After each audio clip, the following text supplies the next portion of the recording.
Hello, I'm Daniel Gray, People's Historian, and today we're on the Royal Mile, probably Edinburgh's most famous street, but it's not the Royal Mile we're interested in, it's its side stories. I grew up in York, where we called alleys Snickleways and Ginnells. They had names like Mad Alice Lane and Pope's Head Alley. As teens we used to run up and down them, I'm not sure why. They were a portal around the city, a secret way of getting around that the tourists didn't know about. And then I moved to Edinburgh, came to the old town off the Royal Mile and found that there was exactly the same, only called closes and wines, and it made me feel more at home here. I like that these closes are useful, that people use them to get about. They're not just tourist set pieces. And I like it when they're in works of fiction, usually darkly. But they also have stories, histories of their own that drip from their narrow walls.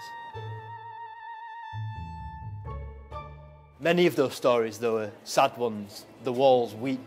This is Old Assembly Close, named because there was an assembly hall at the end full of dancing and merriment. But in 1824, an engraver was chiselling away in his workshop on the second floor here. A spark led to a fire which spread rapidly throughout the tenements, engulfing shops, homes, offices. The fire brigade found it almost impossible to get down the closes with their equipment. This became a river of flames. It was only the weather that put the fire out. Shortly afterwards, another separate fire started. It engulfed a building 11 stories high, meaning some people here thought it was the wrath of God. God was angry with Edinburgh. One woman put it down to a recent music festival that had happened. The fire brigade managed to put that one out. Somehow, sad as it is, only 13 people died in the great fires of Edinburgh. 400 homes were ruined. One good thing, though, did come out of them. The creation of the world's first modern fire brigade under James Braidwood, immortalised in statue in a close just up the road.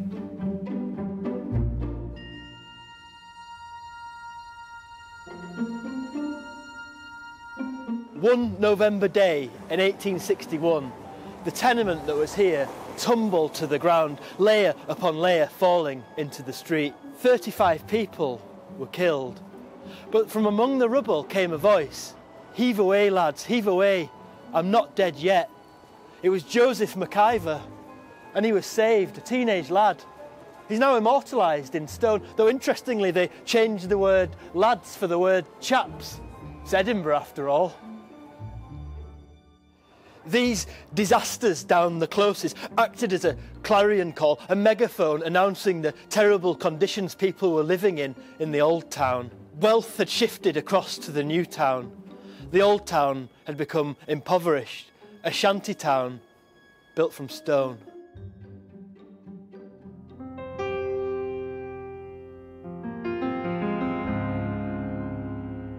Before Edinburgh was divided between Old Town and New, it was divided on the Royal Mile itself. Up the hill, the thinkers debating the issues of the world over a dram. Down here, poverty, violence. Solutions were sought. One of them was the creation of the Magdalen Asylum here for women just out of prison and ladies of the night seeking refuge. When women arrived at the asylum, they were put into solitary confinement to rid them of the contagion in the language of the day. They had their heads shaven. They were treated appallingly by staff, bullied. This place never mended a soul. It broke women. It was another part of Edinburgh life that had to change.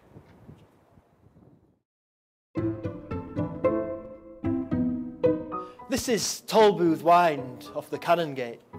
Because Canongate was a borough in its own right, like Leith, it had a prison. And where there are prisons, there are rebellions. It took the form of makeshift fishing rods hoisted from the windows, strings down to the street, where prisoners' mates would tie bottles of booze, the prisoners hoisting them back up to enjoy. It's a brilliant image to think of bottles of whiskey floating through the sky. Sadness may cling to these slender walls somewhat, but I still love the closes. At the end of the tunnel is the light, and that light to me is a different story each time. You can walk down the closes and it'll be any time in history, They haven't changed. And there's a sense of adventure about them, which is something lacking in adult life. These closes have secrets to tell, whispers of a hidden Edinburgh.